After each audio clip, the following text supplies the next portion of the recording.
Hello कॉन्फैक्ट्स। Last class में हम लोगों ने देखा था इस कॉन्स्टिट्यूशन की सीरीज़ के अंदर कि हमने पार्ट 1 ऑफ कॉन्स्टिट्यूशन जो है जिसमें यूनियन और उसके टेरिटरी के बारे में बता रखा है कि हमारे पास कितनी बड़ी टेरिटरी है, हमारा देश कितना बड़ा है, इसके बारे में कंप्लीट इन्फॉर्मेशन जो है वो आपको लास्ट क्लास में दे दी गई थी। जिन लोगों ने वो वीडियो नहीं देखी एक बार कोशिश करें कि वो वीडियो भी देख ले, जिससे कि आपको इस क्लास के अंदर की चीज़ें ज़्यादा अच्छी तरह से अंडरस्टैंड होगी, ज़्यादा अच्छी तरह समझ में आएगी आपको। तो मेरे को लगता है कि एक बार आपको देख लेना चाहिए वो। लास्ट क्लास के अंदर मैंने आपको बताया था कि कॉन्स्टिट्यूशन के अंदर टोटल 22 पार्ट्स है, उसमें से जो है फर्स्ट पार्ट के अंदर या चैप्टर 1 के अंदर हमने देखा था जो बात करता है किसके बारे में, जो बात करता है यूनियन एंड इट्स टेरिटरी के बारे में, जिसमें हमने देख लिया था कि भाई हमारे पास जो है इसमें 4 आर्टिकल है, आर्टिकल 1, आर्टिकल 2, आर्टिकल 3 और आर्टिकल 4। ठीक है, ये 4 आर्टिकल हमारे पास है। आर्टिकल 1 बात करता है कि India that is Bharat shall be the union of state. उसके अंदर बता रखा कि इंडिया मतलब इसमें बता रखा कि इंडिया कितना बड़ा है। तो हमने कहा कि भाई बता दो कितना बड़ा है, तो उसने कहा कि आर्टिकल 1 में जाके देख। हम जब आर्टिकल 1 के अंदर गए तो उन्होंने कहा कि एक काम कर शेड्यूल 1 में जाके देख। तो फिर शेड्यूल 1 में जाके देखा तो हमारे पता चला कि हमारे पास 28 स्टेट्स है और 8 यूनियन टेरिटरी है और ये हमारा देश है। तो कुल मिला के जो है हमारे पास कितने स्टेट्स है, कितने यूटीज़ है, इसकी लिस्ट कहाँ पे दे रखी है शेड्यूल 1 के अंदर, और वो उसके बारे में बताता कौन है, आर्टिकल 1। इसने बताया कि पहले हमारा देश कितना बड़ा है। आर्टिकल 2 कहता है कि इसमें हम कितने को और ऐड कर सकते हैं। हम अगर चाहे we can acquire any other state also, हम किसी अगर अदर स्टेट को एक्वायर करना चाहे तो हम उस अदर स्टेट को भी एक्वायर कर सकते हैं। ये कौन बताता है हमें, ये आर्टिकल 2 बताता है हमें। आर्टिकल 2 बताता है कि we can acquire other states also, कोई अलग अलग टेरिटरी अगर आना चाहे, हमसे मिलना चाहे, हमारे देश का हिस्सा बनना चाहे तो हम उसको भी बना सकते हैं। किस आर्टिकल के तहत, आर्टिकल 2 के तहत। मैंने आपको एग्जाम्पल दिया था कि 16 मई 1975 को सिक्किम जो है वो 36वें संवैधानिक संशोधन से जो है भारत का अभिन्न अंग बना था। तो वो किसके तहत बना होगा, अनुच्छेद 2 के तहत। ठीक है ना, आर्टिकल 2 के अकॉर्डिंग। आर्टिकल 3 बताता है कि भाई हमारे पास जो ये जो हमारे से पहले जो हमारे पास पहले से ये देश था और ये जो हमारे पास देश है, ये जो हमने एक्वायर किया है, इन दोनों में अगर हमें कोई भी आपका जो है एडिशन करना हो या सब्सट्रैक्शन करना हो, मतलब कि घटाना हो, ठीक है ना, या चेंज करना हो, किसको, एरिया, नेम और बाउंड्री।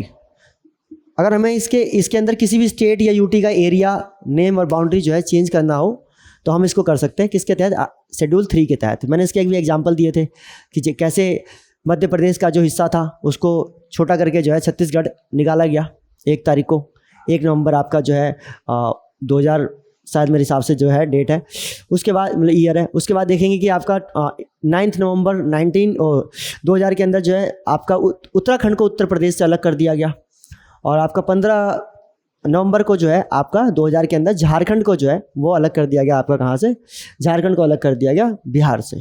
तो ये क्या किया, किसके तहत किया होगा, ये जो चेंज किया, जैसे उत्तरांचल का नाम उत्तराखंड किया गया, ठीक है ना, ओडिशा का नाम ओडिशा किया गया, ठीक है ना, पौंडुचेरी का नाम पुडुचेरी किया गया। ये सब किसके तहत हुआ होगा, ये आर्टिकल 3 के तहत हुआ होगा। तो आर्टिकल 3 कहता है कि जो हमारे पास एरिया है उसमें अगर आप एडिशन या सब्सट्रैक्शन करना चाहते हैं या चेंज करना चाहते हैं किसको, एरिया, नेम और boundary of any particular state, तो आप वो भी कर सकते हैं, या यूटी आप कर सकते हैं, दैट इज। और आर्टिकल 4 में क्या बताया गया था, आर्टिकल 4 में आपसे कहा गया था कि देखो भाई आर्टिकल 2 और आर्टिकल 3 जो है, इन दोनों में जब भी हमें कुछ काम करना हो, यूनियन को कुछ भी करना होगा, तो उसके लिए आर्टिकल 368 का जो लेंथेस्ट प्रोविज़न है कॉन्स्टिट्यूशनल अमेंडमेंट का, हमें उसे फॉलो करने की ज़रूरत नहीं है। ये सिंपल इन्फॉर्मेशन और इंटीमेशन से ही कंप्लीट किया जा सकता है। आपको कुछ नहीं करना, प्रेसिडेंट को इन्फॉर्म करना है, पार्लियामेंट को इंटीमेट करना है, इतने में ही जो है आप क्या कर सकते हैं, आप किसी भी अदर टेरिटरी को अपने अंदर ऐड ऑन कर सकते हैं, और किसी भी टेरिटरी को, किसी भी स्टेट को जो है उसका जो है नाम, एरिया और बॉर्डर जो है उसको आप चेंज कर सकते हैं। मैंने आपको एग्जांपल दिए हैं। आज मैं पूरी की पूरी लिस्ट लेके आया हूँ आपके सामने कि कौन कौन से ऐसे स्टेट्स हैं जिनको चेंज किया गया है और कैसे हुआ है। सारा का सारा किस्सा मैं आपको पूरी तरह से बताऊंगा इसके अंदर, लेकिन अभी तक मेरे हिसाब से आपको कोई डाउट नहीं होना चाहिए। अगर बाय द वे कोई डाउट अगर आपको होता है तो कमेंट में आप लिख सकते हैं, जिससे कि मैं आपको बाद में एड्रेस कर दूंगा उन सारे क्वेश्चंस को। So these are the article 1, 2, 3, 4 और ऐसे करके हम 365 आर्टिकल पूरे कंप्लीट करने वाले हैं। सारे के सारे आर्टिकल्स मैं करवाऊंगा, सारे के सारे आर्टिकल्स के पीछे का बैकग्राउंड आपको बताऊंगा, और आपको कॉन्स्टिट्यूशन में जो है किसी भी प्रकार का कोई डाउट ना हो, इसकी मेरी पूरी कोशिश होगी। अब ये सारी की सारी चीज़ों में देखो, ये हम इसमें आज का जो हमारा जो चैप्टर है, आज की जो हमारी वीडियो है, वो बेस्ड है मेकिंग ऑफ स्टेट्स के ऊपर, कि राज्य कैसे बने। और राज्य कौन से वाले राज्य आर्टिकल 152 वाले, आर्टिकल 152 वाले स्टेट जो है वो वाले, आपके 12 और 35 और 36 वाले नहीं। स्टेट का मतलब कॉन्स्टिट्यूशन के अंदर देश होता है, लेकिन 152 में साफ लिखा हुआ कि वहाँ के स्टेट का मतलब है वो राज्य। तो ये जो राज्यों का निर्माण हुआ, कैसे नहीं हुआ, वो सारी चीज़ें। अब इसकी कहानी शुरू करने से पहले मैं आपको फिर आज़ादी की तरफ ले जाऊँगा। 1947 में जब हमारा देश आज़ाद हुआ, तो हमारा देश जब आज़ाद हुआ तो 565 से ज़्यादा रियासतें थी, जिनको बताते हैं कि सरदार वल्लभ भाई पटेल ने जोड़ा था। इसीलिए जो है उनको लौह पुरुष, उनको जो है स्टैच्यू, मतलब फादर ऑफ यूनिटी कहा जाता है। उनके नाम पे स्टैच्यू ऑफ यूनिटी बनाया अभी हमने हाल ही में भावनगर शायद गुजरात के अंदर। 182 मीटर का वो जो स्टैच्यू है, जो वहाँ के 182 विधायकों ने मिलकर कहते हैं कि अपना कंट्रीब्यूट करके जो है उसको दिया है। एंड देन उसके बाद सेंटर का भी पैसा लगा है, लेकिन उन 182 विधायकों के नाम पर जो है मेनली, मतलब कि उनके कंट्रीब्यूशन से जो है ये प्रस्ताव जो है पास हुआ था। तो इसी वजह से बताते हैं कि 182 मीटर का उसकी हाइट रखी गई थी। सरदार पटेल ने 565 रियासतों को जोड़ा। नेहरू जी चाहते थे कि भाई, जाहिर सी बात है, कोई भी चाहेगा कि इतने सारे रियासतों को, इतने सारे अलग अलग रियासतों को तो हम स्टेट में कन्वर्ट नहीं कर सकते। इन सबको ऐड करके, क्योंकि बहुत सारे डिस्ट्रिक्ट्स ने अपने आप को किंगडम घोषित कर लिया था, छोटे छोटे डिस्ट्रिक्ट्स ने अपने आप को कर लिया था। तो इस वजह से चाहते थे कि भाई जो हमारे जो पूरा देश है उसको तरीके से जो है स्टेबलाइज किया जाए, सारे के सारे जो स्टेट्स हैं वो तरीके से बनाए जाए, और फिर से जो है एक स्टेट को रीऑर्गेनाइज किया जाए। और स्टेट्स को रीऑर्गेनाइज करने के लिए जो है पंडित नेहरू ने कहा कि भाई इसके लिए बताओ कि क्या करना चाहिए हमें, किस आधार पे जो है हमें राज्यों का निर्माण करना चाहिए। क्योंकि बहुत सारे लोगों की अपने अलग अलग सेपरेट राज्य की मांग थी, पहले से भी थी। नेहरू जी की भी चाहत थी, उनका भी विजन था कि देश जो है वो क्लियर नज़र आए, ये इतने सारे पार्ट्स में बटा हुआ नजर आए। तो उनकी भी विजन थी और लोगों की डिमांड्स भी थी। तो उन्होंने कहा कि स्टेट्स को रीऑर्गेनाइज करने के लिए हमें क्या तरीके अपनाने चाहिए, कौन से बेसिस पे हमें जो है इनको रीऑर्गेनाइज करना चाहिए, ये बताओ। इसके लिए 1947 के बाद 1948 में ही 1948 के अंदर ही जो है एक कमेटी को अपॉइंट किया गया, जिसका नाम था एस.के. धर कमेटी। एस.के. धर कमेटी को जो है ये जिम्मा दिया गया कि आप पता लगाइए कि क्या आधार होना चाहिए। और लगभग पूरे देश के अंदर और देश के तमाम नेताओं के अंदर, बल्कि पंडित नेहरू के अंदर भी इस बात को लेकर पहले से क्लियरिटी थी कि सबसे बेहतर आधारों में से एक आधार होगा भाषा। लेकिन भाषा को लेकर कितनी लड़ाई वाकई में है, इस बात का अंदाज़ा किसी को नहीं था जब तक कि हम कॉन्स्टिट्यूशन को बनाने उतरे नहीं थे मैदान में। जब कॉन्स्टिट्यूंट असेंबली में हम कॉन्स्टिट्यूशन को बना रहे थे, तो आप कभी एक राज्यसभा का एक सीरीज है, ऐसी राज्यसभा की एक सीरीज है, 10 वीडियोस की एक सीरीज है, आप उसे ज़रूर देखना। उस राज्यसभा की जो सीरीज है 10 वीडियोस की, उसमें दिखा रखा है कि सबसे ज़्यादा अगर बहस जो है कॉन्स्टिट्यूंट असेंबली में उन 11 के 11 सेशंस में अगर हुआ था, सबसे ज़्यादा बहस जिस चीज़ पे हुई थी वो थी भाषा की, कि हमारी राष्ट्रभाषा क्या बने।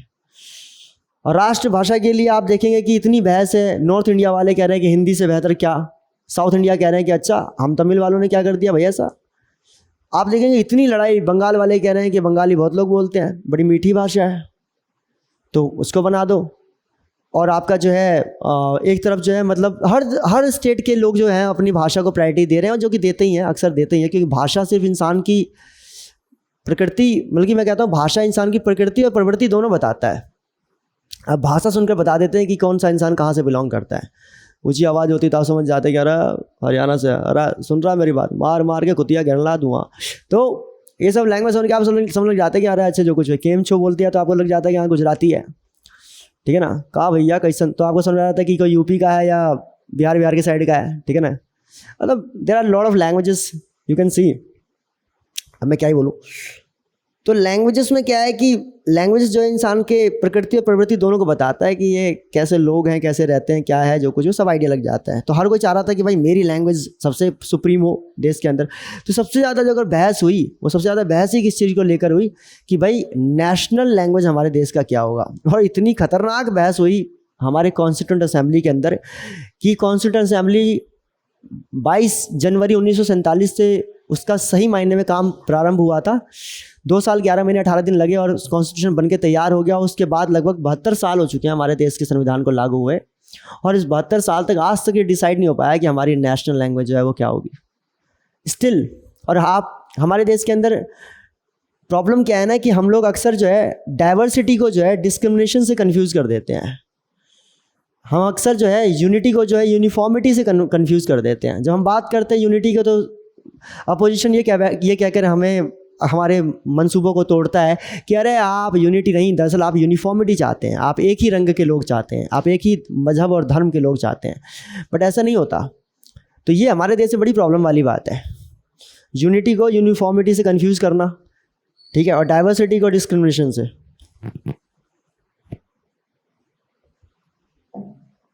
और ये बहस इतनी ज़्यादा चली, लेकिन फिर भी बहुत से लोग थे, बहुत से लोगों की डिमांड थी कि भाई हमारे भाषा के लोग बहुत सारे हैं यहाँ पर, तो हमारा एक अलग राज्य होना चाहिए। हमारे भाषा के लोग बहुत हैं, तेलुगु बोलने वाले हैं, तमिल बोलने वाले हैं, मलयालम बोलने वाले हैं, आपके जो हैं राजस्थानी भाषा को क्या कहते हैं बोलने वाले लोग हैं, गुजराती बोलने वाले हैं, मराठी बोलने वाले हैं, हिंदी बोलने वाले हैं, भोजपुरी बोलने वाले हैं, सिंधी बोलने वाले, बहुत अलग अलग तरह के लैंग्वेजेस के लोग थे, और सबकी अपनी अपनी डिमांड थी कि भाई हमें स्टेट्स चाहिए।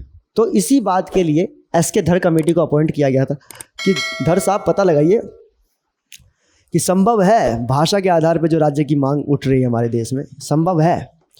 एसके धर साहब ने 1948 में इनकी कमेटी बनाई गई थी, और 1948 में इन्होंने रिपोर्ट दे दी, और 1948 में रिपोर्ट दे के इन्होंने कह दिया कि नहीं साहब, अभी हालात जो हैं हमारे देश के बड़े नाजुक हैं, अभी हम जो है पार्टीशन के दौर में हैं, अभी पार्टीशन सही से नहीं हुआ है, हमारे लाखों करोड़ों लोग जो हैं आज शरणार्थी बनकर जो है सरहदों पर रह रहे हैं, और ऐसे हालात में अगर आप भाषा के आधार पर अगर आप राज्य बनाएंगे तो हो सकता है कि राज्य में, देश में गंभीरता और बढ़े और लड़ाइयाँ और बढ़े, क्योंकि हर जगह पे, क्योंकि हमारे देश के अंदर इतनी भाषाएं हैं, मैंने पहले कहा कि भाषा सबसे ज़्यादा भाषाएं जो है और बोलियां जो है दुनिया भर में देशों में देखेंगे तो सबसे ज़्यादा भाषा भारत में बोली जाती है, सबसे ज़्यादा बोलियां हमारे देश के अंदर। तो ऐसे में कम्युनिटीज़ को डिससेटिस्फाई करना, क्योंकि बहुत सारी कम्युनिटीज़ है, डाइवर्स कम्युनिटीज़ है, उनकी डाइवर्स डिमांड्स है कि हमारे भाषा को क्यों ना, हमारे भाषा पर क्यों ना स्टेट्स बनाया जाए।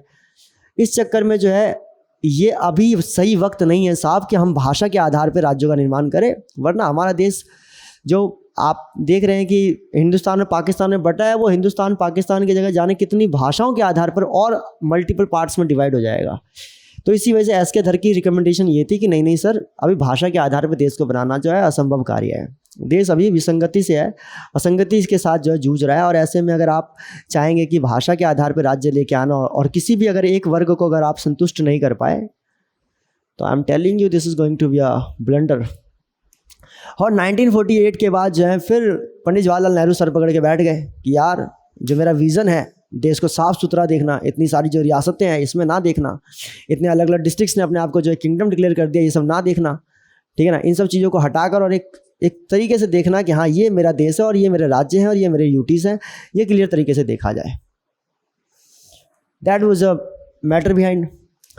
तो 1948 के अंदर जो है फिर से एक और कमेटी बनाई गई, और इस बार जो है पंडित जवाहरलाल नेहरू ने कमांड जो है अपने हाथों में ले ली, और उन्होंने कमेटी के अंदर अपने आप को रखा, प्लस इनके ही थे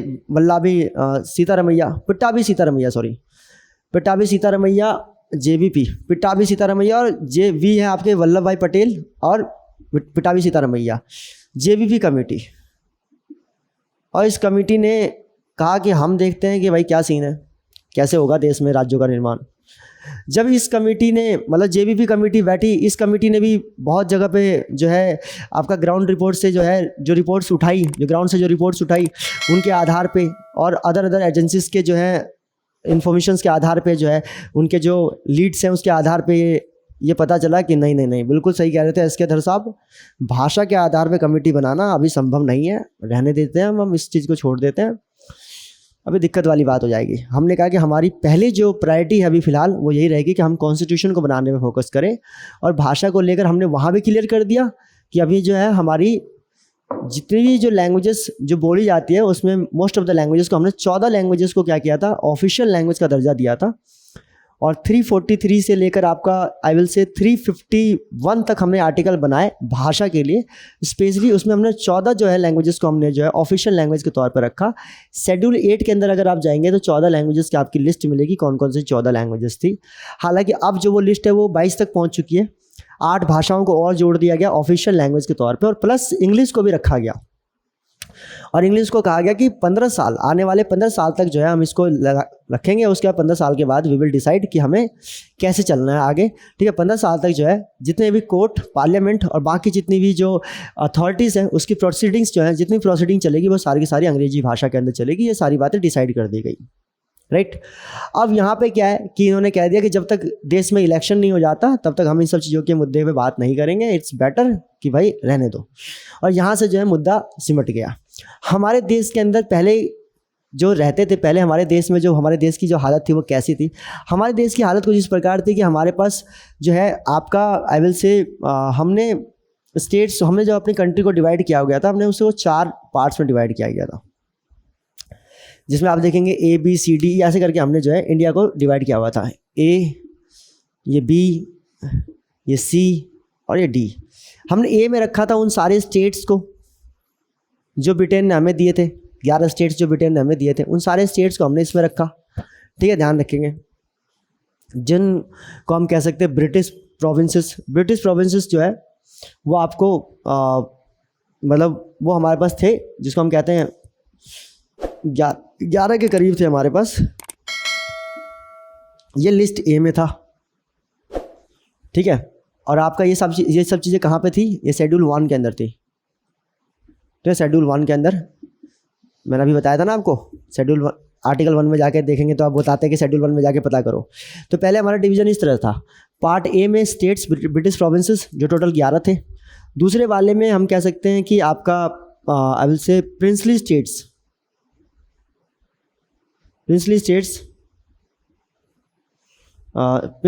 हुआ करते थे। और जितने भी प्रिंसली स्टेट्स थे हमारे वो सारे के सारे इसमें आते थे। मैंने आपको बताया 565 से ज़्यादा रियासतें थी। हमने उनको मिला लिया था भारत में, लेकिन हमने उनको बहुत सारी जो है रियायतें अभी दे रखी थी। हमने उनको कहा था कि आप हमारे साथ आइए, हमारे देश के साथ आइए और आप देखिए, आप अपना you will feel at home. Obviously already you are at home, but you will really feel at home, चाहे भले आप आज़ाद मुल्क में, क्योंकि बहुत सारे राजा भी थे जिन्होंने अच्छा कंट्रीब्यूशन किया था। तो हमने प्रिंसली स्टेट से अभी जो है सीधे हाथ हमने अभी ज़्यादा हमने वो नहीं किया। हाँ, ये बात अलग है कि देश को प्रायोरिटी पे रखा, लेकिन हम लोगों ने जो है प्रिंसली स्टेट्स को जो है तरजीह दी। हमने उन्हें कहा कि आप लोग आइए, और उनके लिए एक सेपरेट क्या कहते हैं जो है सेक्शन बनाया, पार्ट बी। क्योंकि अभी तो भाई सबको हम ऐड ऑन करते जा रहे हैं और सबके साथ जो है इंस्ट्रूमेंट ऑफ एक्सेशन साइन करते जा रहे हैं, विलय पत्र साइन करते जा रहे हैं, उन सबकी लिस्ट ले लेके हम शेड्यूल 1 में डालते जा रहे हैं, तो पार्ट ए में जो स्टेट्स हैं उनको डाल दिया, पार्ट बी में जो प्रिंसली स्टेट्स हमारे पास आ रहे हैं हम उनको डालते जा रहे हैं।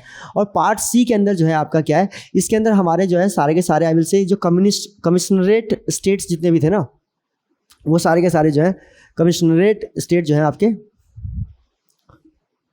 रेट सिस्टम जहाँ पे लागू था, उन 4, और ये 4 मैंने आपको बताए थे 4 थी जगह, तो इन चारों को भी जो है वो पार्ट सी में डाला गया। और पार्ट डी में हमारे पास यूटी था, एक ही यूटी था हमारे उस टाइम पे, अंडमान एंड निकोबार। तो इस तरह से हमारा जो है ये डिवीज़न हुआ करता था शेड्यूल 1 के अंदर पहले स्टेट्स के मामले में। ये डिवीज़न था। नेहरू जी ने कह दिया कि चुनाव जब तक नहीं होगा, जब तक कॉन्स्टिट्यूशन नहीं बनेगा और चुनाव नहीं होगा, तब तक हम जो है अब अपनी प्रक्रिया को जो है यहाँ पर रोकते हैं और उसके बाद हम आगे बढ़ते हैं। लेकिन 1952 तक जो है ये मामला पूरा रुका।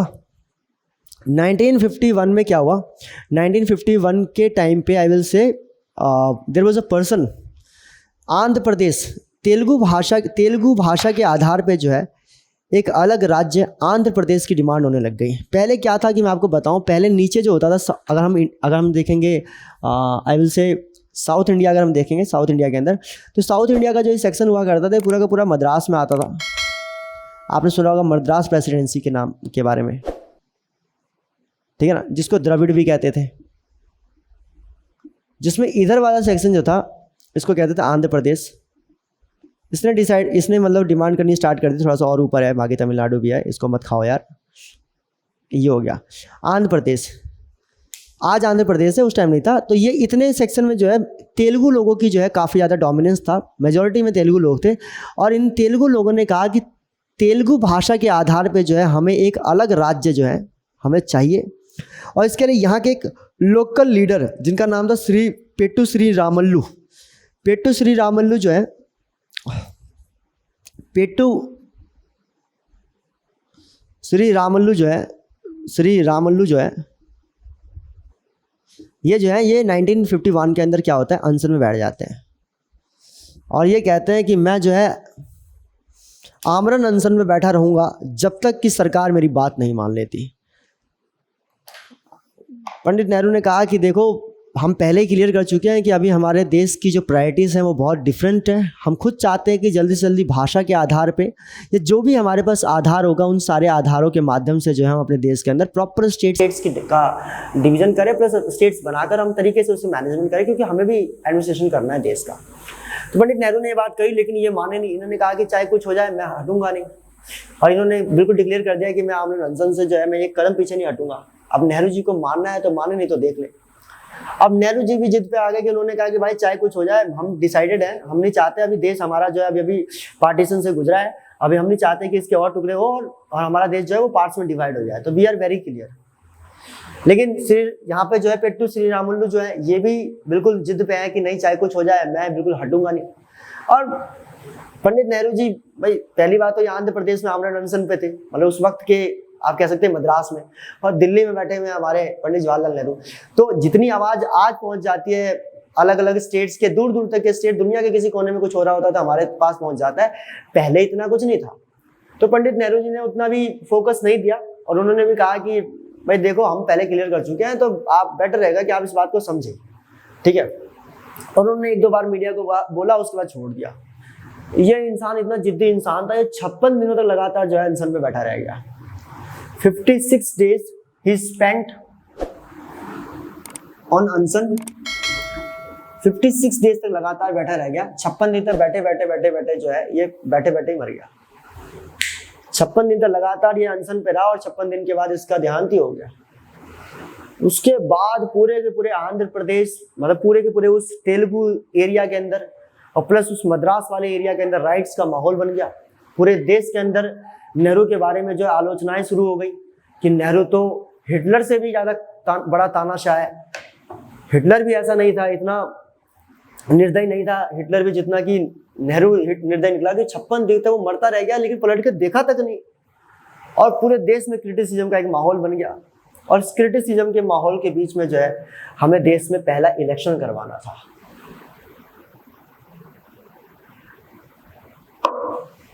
1951 से लेकर 52 के बीच में देश में पहले चुनाव होने वाले थे, अक्टूबर से लेकर फैब के बीच में, और 1951 में ये बैठे थे। 1951 से लेकर 52 के में जो है अक्टूबर से लेकर फैब तक हमें देश में चुनाव करवाने थे, और इतने में ये इंसिडेंट हो गया। अब नेहरू जी को लगा कि यार अगर पूरे देश में ऐसी आलोचना होगी, बल्कि आलोचना इस स्तर पे थी कि पंडित नेहरू एक बार मेरे हिसाब से महाराष्ट्र के अंदर या शायद दक्षिण भारत में कहीं पे गए थे चुनाव प्रचार करने के लिए, तो इनको सुनने तक के लिए लोग तैयार नहीं हुए। बाद में तो बताते हैं कुछ लोगों ने वहां पर पत्थर भी फेंक दिए। देश के पहले प्रधानमंत्री के साथ का किस्सा बता रहा हूं मैं आप लोगों को। और इतना जो है मतलब एक तरह से आप कह सकते हैं कि एक इंसल्टेड माहौल पूरी तरह से बन गया था पंडित नेहरू के लिए, और वहां से उनको जो है पैदल वहां से वापस निकलना पड़ा। इस तरह का मतलब कि जो है प्रतिशोध जो है नेहरू जी के खिलाफ पूरे देश में उस टाइम चल रहा था, और लग रहा था कि अब भाषा के आधार पर नहीं कर रहे हैं तो बवाल हो जाएगा, मतलब कि हो रहा है, और मतलब कि भाषा के आधार पर अगर हम कर देंगे तो देश में बवाल हो जाएगा, और अब नहीं करेंगे तो देश में बवाल हो जाना है। अब ऐसे में फिर करे तो करे क्या। और तेलुगु वालों की जो डिमांड थी, मतलब आंध्र प्रदेश की जो एक सेपरेट आंध्र प्रदेश की डिमांड थी, वो कहीं ना कहीं प्रैक्टिकली बहुत सही डिमांड थी, क्योंकि उनका ये कहना था कि मद्रास के अंदर उनके प्रति रेप्रेजेंटेशन पूरी तरह से नहीं मिल रहा है, उनको जो रेप्रेजेंटेशन चाहिए वो नहीं मिल रहा था। और मेरे हिसाब से सी राजगोपालाचारी पहले प्रधानमंत्री थे, मद्रास के पहले प्रधानमंत्री हुआ करते थे, मैंने आपको पहले कहा स्टेट्स के। तो वहां पे जो है प्रेजेंटेशन सही से नहीं मिल पा रहा था। अब एक बार कंफर्म कर लेना, मैं ये नहीं कह रहा कि मैं बिल्कुल सही हूँ, हो सकता है कि हो, मगर मुझे लग रहा है कि श्री राजगोपालचारी थे मतलब कि प्रधानमंत्री पहले। तो अब यहाँ पे क्या होगा कि पंडित नेहरू को लगा कि भाई इलेक्शन के अंदर जाना बड़ा मुश्किल हो जाएगा अगर ऐसा ही रहा तो। अभी तो एक स्टेट में हुआ तो सब जगह पे होगा, ठीक है। और इस बात का भी डर था कि अगर मैंने आंध्र प्रदेश की इस मांग को अगर एक्सेप्ट कर लिया, अगर मैंने जो है पेट्टू श्रीरामुलु के इस आत्मसमर्पण और शहादत को जो है अगर मैंने स्वीकार करते हुए अगर एक अलग राज्य का निर्माण कर दिया, तो एक एक करके सारे के सारे जो स्टेट्स हैं वो फिर अपनी डिमांड करना शुरू कर देंगे। इसको कहते हैं डोमिनो इफेक्ट। तो ये एक टेंशन आ गई, अब करे क्या, लेकिन इलेक्शन भी सर पे था। तो कैबिनेट के बाकी लीडर्स ने कहा कि नेहरू जी देखिए, आज नहीं तो कल बदलेगा ये पल, बेहतर है कि आप आज ही मान लीजिए उनकी बात को और शुरुआत कीजिए यहाँ से। बाद में कमेटी बनाते हैं और बोलते हैं देश को कि भाई जैसी कमेटी बनेगा हम धीरे धीरे करके सबको जो है वो वरीयता देते चले जाएंगे और सबको जो है वो अधिकार मिलेंगे राज्यों के। ये बात क्लियर कर दी गई और फाइनली जो है हम लोग मान गए कि हम लोग जो है ठीक है, तेलुगु भाषा के आधार पर जो है तेलुगु भाषा के आधार पर जो है हम पहला स्टेट बनाने के लिए तैयार है, जिसका नाम था आंध्र प्रदेश। तो पहला राज्य जो भाषा के आधार पर बना दैट इज आंध्र प्रदेश। पे ध्यान रखें, इसको एक्सेप्ट कर लिया गया कि हम इसे बनाएंगे और किस तरह से इसका स्टेट रीऑर्गेनाइजेशन होगा, क्या होगा, सारी चीजें हैं, उसके लिए डिलिमिटेशंस को काम सौंप दिया गया और फाइनली एक्सेप्ट कर लिया गया। एक चुनाव भी हुए, चुनाव में बहुमत के साथ जो है पंडित जवाहरलाल नेहरू जीते।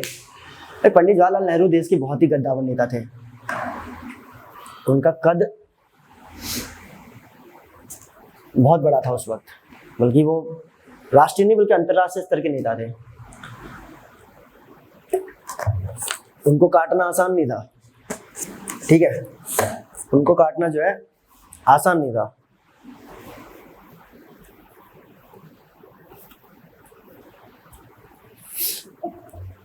इलेक्शन भी जीते और लगभग मद्रास के अंदर इस समस्या का खात्मा कर दिया। लेकिन जैसा कि एक्सपेक्टेड था कि भाई बवाल होगा, वो हुआ ही।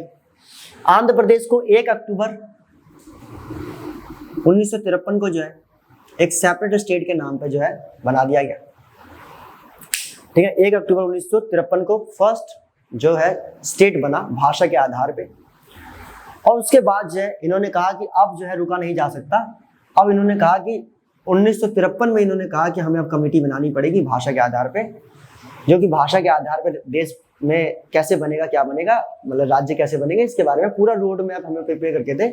उस टाइम पे रिटायर्ड सुप्रीम कोर्ट के जज थे फजल अली। तो फजल अली की जो है कमेटी बनाई गई।